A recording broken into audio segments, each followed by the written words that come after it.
Terreiro, fazem 50 anos que eu te ajudei a formar. Trago meu batalhão querido e muita vontade de vadiar pelos meus avós que eu juro não desistir. Terreiro, não vou te deixar cair. Pelos meus avós que eu juro não desistir. Terreiro, não vou te deixar cair. Terreiro, fazem 50 anos que eu te ajudei a formar. Trago meu batalhão querido e muita vontade de vadiar pelos meus avós que eu juro não desistir. Terreiro, não vou te deixar cair. Pelos meus avós que eu juro não desistir. Terreiro, não vou te deixar cair. Arrumba o boi, arrumba o boi. Salve o tambor de Minas, Jejinagô do Maranhão, terra de Gonçalves Dias. Tá? Vamos orar a Exu, Senhor abridor de caminhos.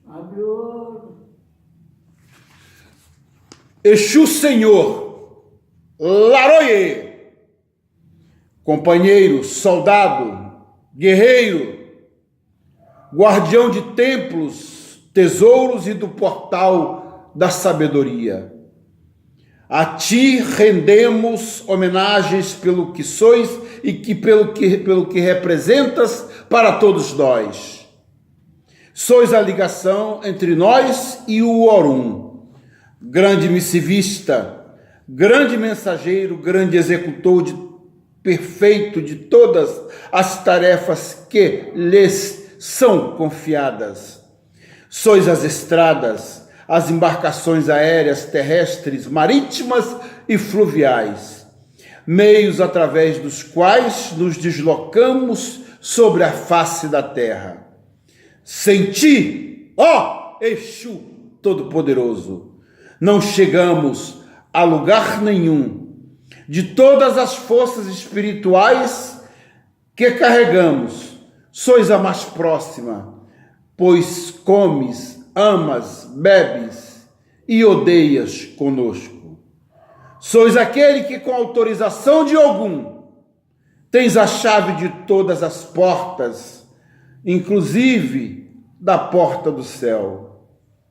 Por isto tudo posto, eu te rogo, ó Exu Todo-Poderoso, abre-me o caminho de hoje, de amanhã, depois e sempre.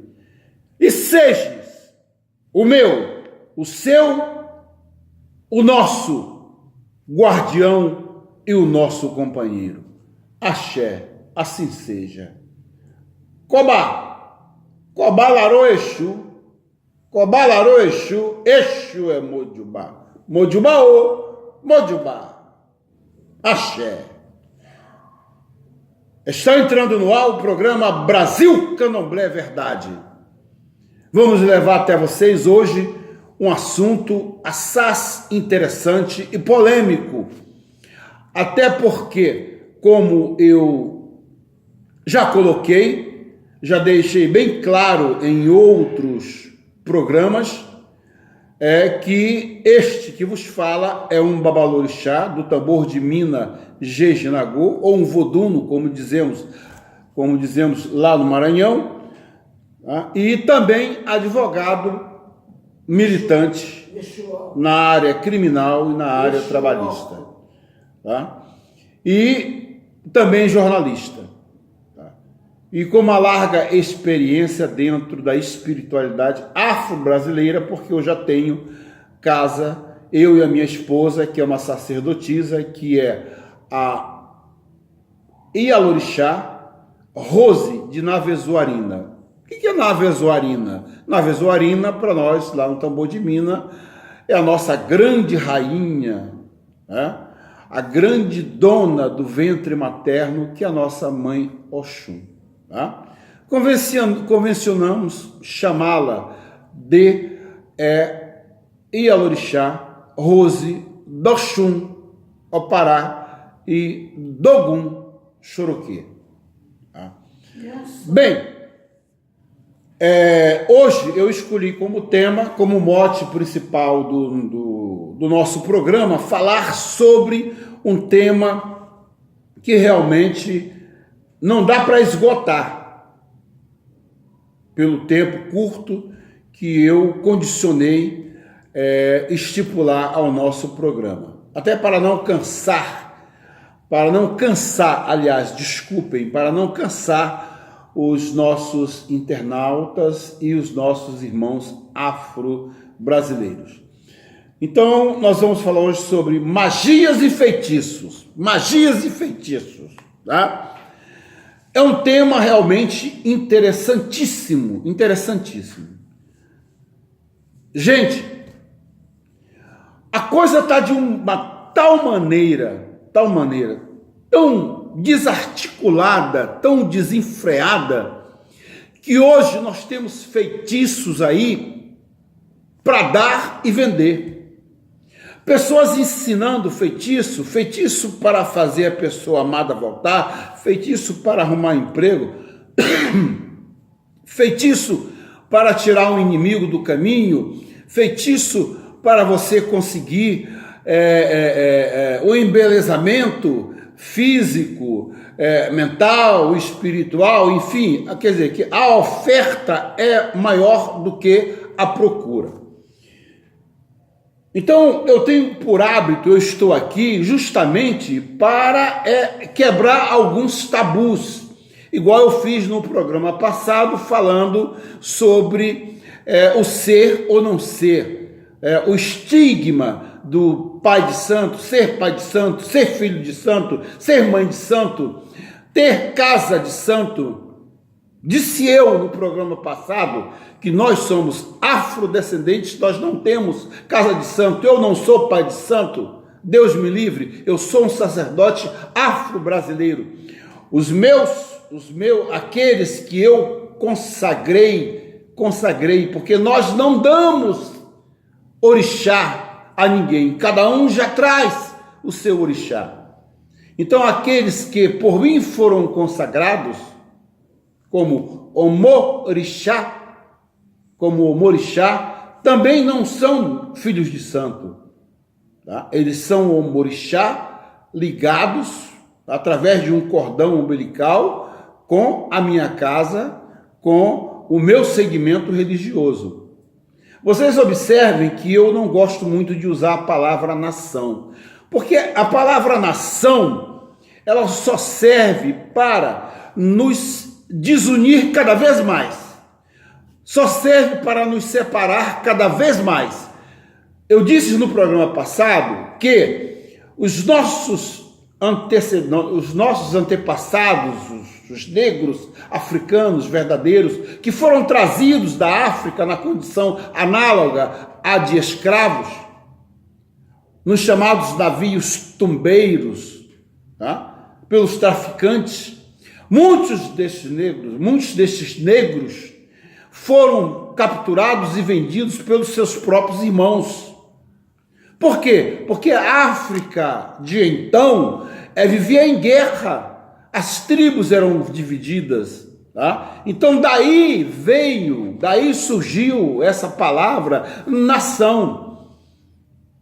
Então essa palavra nação é como se fôssemos, Brasil é uma nação, a Uruguai é uma nação, o Paraguai é uma nação. Então nós temos divergências com a Argentina, nós temos divergências com os Estados Unidos, no setor de exportação, no setor de exploração, do trabalhador brasileiro, enfim, no setor da introdução da mercadoria alienígena, ou seja, de outros países dentro do nosso, com o beneplácito, infelizmente, das nossas autoridades. Tá? Muito bem. Então, nação, ela sempre sintetiza isso. Antagonismo. É só nos reportarmos o que acontece no Oriente Médio, o que está acontecendo lá com a Arábia Saudita, com o Iraque, com os Estados Unidos intervendo para que o conflito não seja maior. A Rússia também, tá? Porque tem um ditador que quer manter-se no poder. Nós temos aqui na Venezuela, aqui pertinho de nós, tá? O Nicolás Maduro, o herdeiro de Hugo Chávez, que fechou as fronteiras para que ninguém dos que vieram para o Brasil não pudessem voltar para votar, para exercer o seu direito legítimo e democrático do voto. Muito bem, então, nação sintetiza isso. Então, quando nós falamos assim, de que nação você é? Eu sou da nação Jeje, eu sou da nação Nagô, eu sou da nação Omolocô, eu sou da nação Queto. Essa palavra nação, ela só serve para nos aumentar, para recrudescer cada vez mais o antagonismo que já existe entre nós. Conforme eu já disse aqui. Então não há diferença, não é porque você pertence a tal nação que eu não admito, porque eu não sou não sou da nação do tambor de Minas Gerais Nagô. Não, eu sou do segmento afro-brasileiro do tambor de Minas Gerais Nagô do Maranhão, da Casa Real do Daomé, lá em São Luís do Maranhão. Casa das Minas e Casa de Nagô. Não é nação. Tem alguns irmãos que querem admitir como nação, eu não gosto, porque isso aí só serve para nos dividir e criar e aumentar mais ainda o antagonismo. Tá?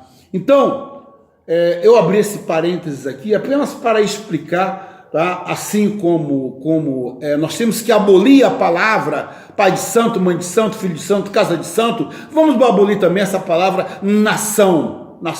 Que nação? Não, eu sou do segmento Queto, eu sou do segmento Nagô, eu sou do segmento Jeje, eu sou do segmento Omolocô, eu sou do segmento Umbandomblé, Candomblé, eu sou do segmento da Quimbanda,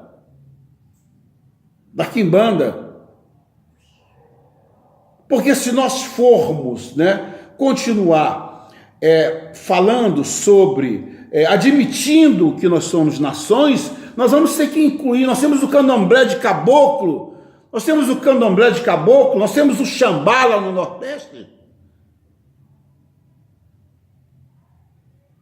Então nós temos a Jurema, tá? Nós temos a Jurema, nós temos a Quimbanda. Então qual é a diferença? Qual é a diferença do Queto, do Jeje, do Nagô para o Xambá, para o Candomblé de Caboclo, para a Jurema e para a Quimbanda? Nenhuma. Então nós teríamos também que arrolar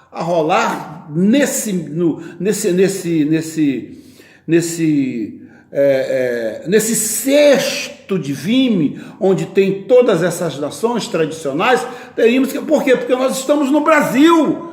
Então, a partir do momento que nós estamos no Brasil, a coisa aqui, o tambor aqui toca diferente.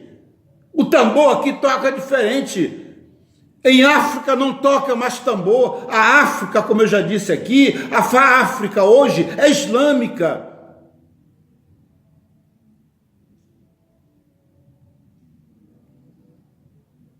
Entre outros segmentos religiosos.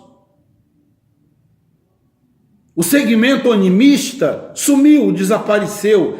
Então hoje, candomblé, como eu disse, que não é uma palavra de origem de origem africana, é uma corruptela que criou-se aqui no Brasil para denominar o nosso culto. Então, veja bem, então nós temos que se situar.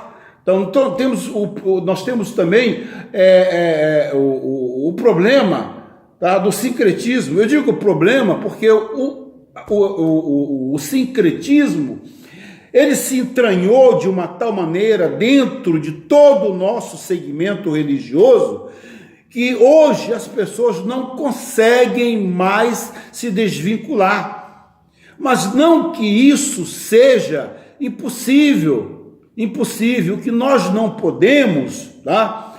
Por exemplo, é ficar vinculados à Igreja Católica, aos santos da Igreja Católica. Podemos cultuar, sim, cultuar os santos da Igreja Católica. Eu, particularmente, eu faço a festa, eu faço a feijoada de São Jorge, eu faço a alvorada de São Jorge, mas é São Jorge, é São Jorge guerreiro, aquele comandante romano que foi decapitado.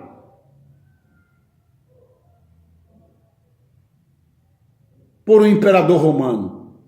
É São Jorge. Então eu não festejo o Ogum. Eu festejo o Ogum em uma outra data, porque cada casa tem um calendário. Então você pode festejar Ogum em qualquer época do ano, normalmente em época de colheita, que são as épocas, segundo o costume africano, em que você costuma oferendar Ogum, festejar Ogum, recolher filhos desse orixá para serem sacramentados a ele. Tá? Então você escolhe, você vê no calendário brasileiro qual a época da colheita. Nós temos aí durante o ano, nós temos 4 períodos férteis. Então é muito bom observar isso. Nós temos que observar os 4 períodos férteis, né? Nesses períodos férteis é que nós costumamos louvar Ogum, fazer a festa do Ogum. Tá? Mas condicionou-se fazer-se a festa do rei Ogum, no dia 23 de abril, que é o dia dedicado a São Jorge, que é um santo guerreiro, milagreiro da Igreja Católica. Mas nada nos impede de também, a Igreja Católica não pode nos impedir de fazermos o nosso festejo. O que nós não podemos é vincular a autoridade de Ogum, a autoridade de São Jorge, com a autoridade de Ogum. São Jorge é São Jorge, Ogum é Ogum. Tá? Igual Oxóssi. Oxóssi é Oxóssi. São Sebastião é São Sebastião. Amém?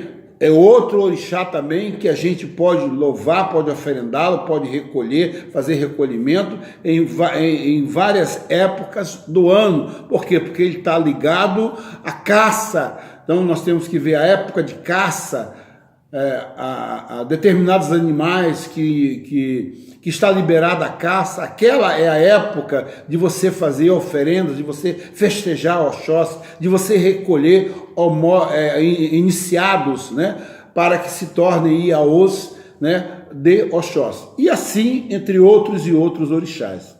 Muito bem. Mas sem me desvincular do mote principal, eu quero falar sobre feitiço. Gente, eu escutei recentemente um sacerdote aí nas redes sociais, ele falando o seguinte: olha, eu tinha uma água de Umbanda, saí dessa água de Umbanda e fui para a água de Queto, tudo bem, tá? E alguém perguntou a ele sobre o que ele achava de Quimbanda. Falou: não, Quimbanda é uma coisa muito pesada e que não tem nada a ver. Não, por quê? Porque eu acredito que uma pessoa, segundo esse sacerdote, uma pessoa que tem uma mão de prosperidade não pode usar aquela mesma mão para fazer uma maldade. Gente, pelo amor de Deus, pelo amor de Xangô Irá, eu aprendi não só com o meu zelador de orixá, o meu sacramentador de orixá, que no Maranhão chama-se curador. Lá no Maranhão não tem pai de santo nem nada disso, nem sacerdote afro lá se fala. Eu é que luto por essa primazia da palavra sacerdote afro. Então no Maranhão fala-se curador. Então quando você quer ir no zelador de santo, de orixá, você fala assim, eu vou num curador. Por quê? Porque a palavra curador vem justamente do estigma que recaiu sobre as pessoas que cultuavam os orixás e todos os segmentos de encantado, de encantaria. Então, por quê? Porque as pessoas no passado procuravam os terreiros para buscar o quê? Uma cura, um remédio para um problema. Então, quantas das vezes o remédio para este problema é um feitiço, é uma magia. E como eu já disse aqui, tudo dentro do culto afro é magia. É magia, é feitiço, o ato de acender uma vela, um orô, um recolhimento, um ebó onã, um ebó iku, ou um caci palará, como querem alguns. É um ato de magia, é uma limpeza astral ou lustral que você vai fazer uma pessoa para prepará-lo para um futuro, uma futura iniciação, tá?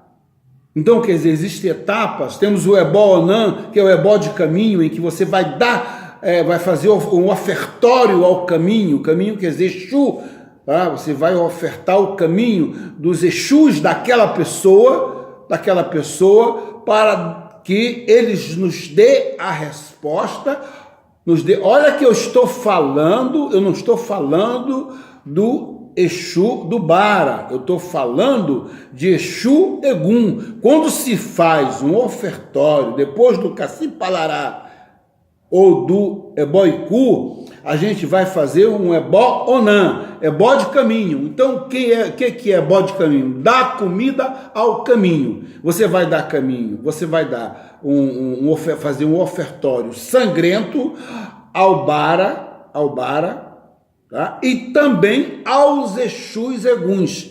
Por que aos Exus Eguns? Porque nós estamos no Brasil, e eles se incorporaram a todos os segmentos afro-religiosos existentes no Brasil. Então, tem uma cantiga que diz que sem Exu não se faz nada, Quando nós falamos de Exu, nós falamos do Exu Orixá ao Exu Egum. Maria Padilha, Dona Maria Mulambo, Dona Maria Sete Saia, Dona Sete Facas, Sete Facadas, seu Marabô, seu Tiriri, seu Desatanó, seu Sete Porteira, e vai por aí afora. Então, nós convivemos, quem convive conosco no dia a dia. A casa que não tem esse convívio com essas entidades que são coroadas, são batizadas, que são responsáveis por esse ir e vir de pessoas para a nossa casa, e que retiram retiram aquele inconveniente e que trazem outros, enfim, porque dentro de um terreiro de candomblé é necessário que haja uma rotatividade. Não precisa ser uma alta rotatividade, mas tem que haver uma rotatividade. Por quê? Porque senão nós vamos ficar cuidando da mesma pessoa ao mesmo tempo. Porque nós temos um mundo cheio de pessoas doentes, carentes, geralmente com problemas espirituais que geram problemas de natureza patológicas. É o contrário, o problema de natureza patológica, ele não gera um problema espiritual. O problema espiritual, a doença espiritual, gera uma ou mais doenças patológicas. Isso é um fato, isto é inegável. Não temos como discutir essa situação. Então, voltemos ao tema do nosso programa, que é magias e feitiços. Então, gente, o que a gente vê aí? Pessoas ensinando a fazer feitiço. Fazer feitiço. Você pega um cabrito, você vai para a encruzilhada e você vai lá e faz um ofertório desse cabrito. Muitas das vezes sequer falam, tá, que esse cabrito tem que ser calçado. Se ele for oferendado numa encruzilhada, ele tem que ser calçado. O que é calçado? Tem que ter 7 galos ou 7 frangos, conforme a entidade. E quando você chegar na encruzilhada, você tem que escolher uma encruzilhada de barro. Quando chegar naquela encruzilhada, aí toda a encruzilhada tem um dono. E eu vejo pessoas aí falarem que aquele ofertório tem que ser feito no meio da encruzilhada. Gente, o mais ignorante dos zeladores de orixás sabem que o centro da encruzilhada tem dono, chama-se Ogum, tem dono. Então nós não podemos fazer ofertório no centro da encruzilhada, é nos cantos. Então, antes de você fazer aquele ofertório sangrento, você tem que louvar o dono daquele local. Você tem que oferendar Ogum, pedir licença a ele, e tem que pedir licença também e fazer um ofertório ao Exu, dono daquela encruzilhada. Eu não vejo ninguém dizer isso. Mas aí, tá, dito isto, vem uma outra questão. Aí você ensina um ebó dessa natureza para uma pessoa que não é iniciada no santo, nunca recebeu sequer um obi d'água na cabeça, tá? A pessoa desesperada, porque não quer ir num terreiro de candomblé, gastar algumas patacas, né? Investir algumas patacas para ter uma solução melhor no seu problema. Então vai aquela pessoa para a encruzilhada fazer esse tipo de trabalho. Qual o resultado? Aquela pessoa vai sair dali muito mais carregada, com muito mais problemas do que tinha. Por quê? Porque, gente, quando se fala de feitiço e magia, existe uma autoridade que está preparada para fazer aquilo, que é justamente o sacerdote afro, e ele não outorga poderes a ninguém. Ele tem os auxiliares, ele tem as equedes, ele tem os ogães, eles têm todo um séquito de pessoas que o ajudam, mas é ele que põe a mão na massa. Eu já tive aí nos meus laboratórios que eu fui aí, eu já vi sacerdotes que a Equed e o Ogã, tá, que chamam de mão de faca, que é responsável por aquilo, e ele fica ali só tocando o adijá e entoando os cânticos, né, referentes àquele ritual, né? Então, gente, isso é errado. Para isso é que existe, você prepara pessoas para terem conhecimento dos cânticos de cada etapa de um trabalho de magia ou de feitiçaria, como querem alguns. Muito bem. E você é que põe a mão na massa, porque o poder está com você. A mão, naquele momento abençoada, é a sua. E eu quero também deixar claro aqui a vocês o seguinte, com base em algumas declarações de alguns sacerdotes. Gente, preste bem atenção.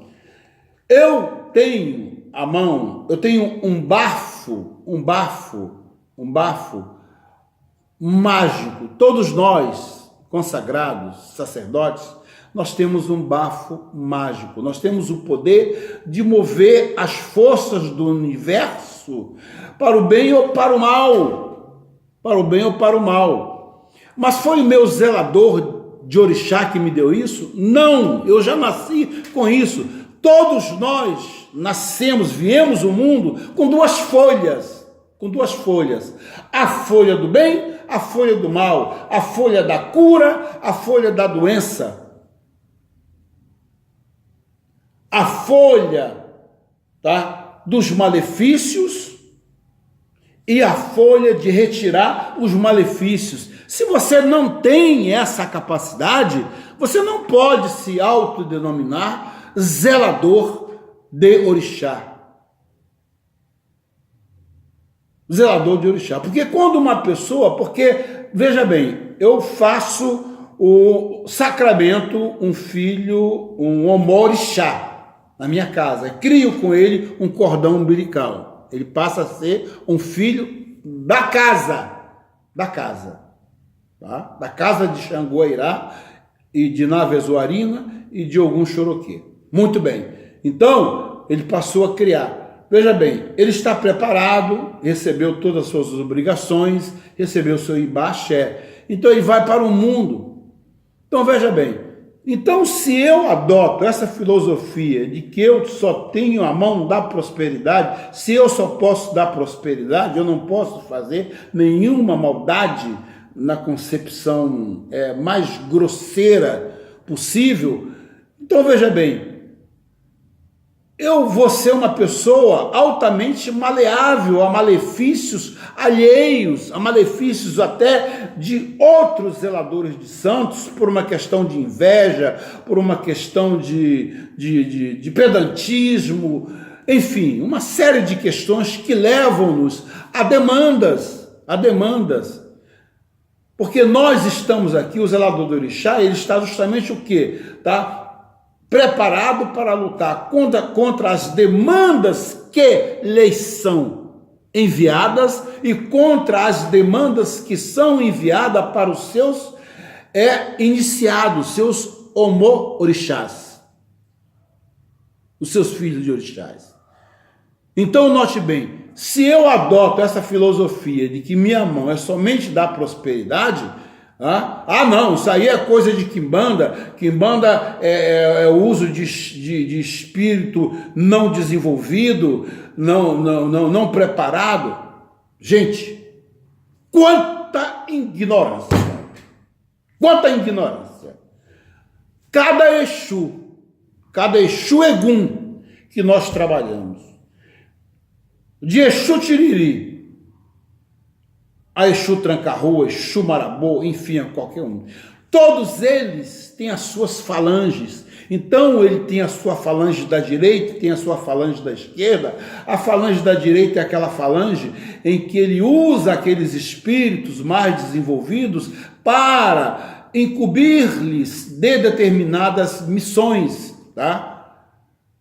E tem uma falange de esquerda de espíritos